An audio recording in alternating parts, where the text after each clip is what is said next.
I don't think I've seen anything more disturbing in my career maybe than the Chinese ongoing expansion of their nuclear force. The expansion that they're undertaking puts us into a new world that we've never lived in before, where you have three great powers, essentially, with large arsenals of nuclear weapons.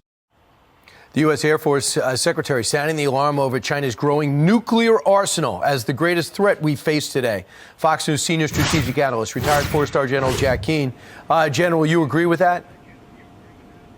Oh, yeah, very much so, Brian. Not only are the Chinese going to achieve at least parity with us in nuclear weapons, likely will go past us in the development of nuclear weapons. They already have more ballistic silos that they haven't put nuclear weapons in yet, but they're already established out in western China. And here's the real issue.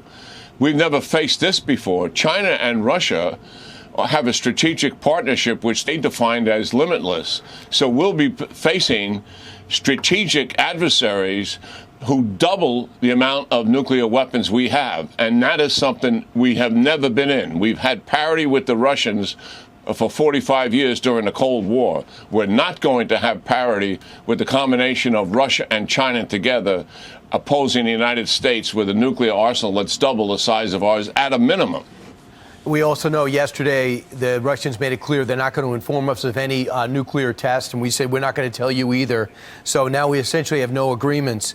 What do you think China will do when Kevin McCarthy meets with the Taiwanese president?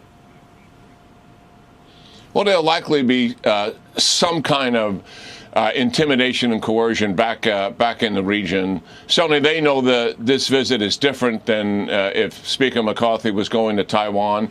I believe our government should stop self-deterring ourselves. There is absolutely no reason why we cannot visit Taiwan, why we cannot provide assistance to them, but we self-deter ourselves in terms of our rhetoric and in terms of the visits we make. None of our senior military officials or senior policy officials go to Taiwan, but yet the possibility of a war over Taiwan is obviously on the horizon.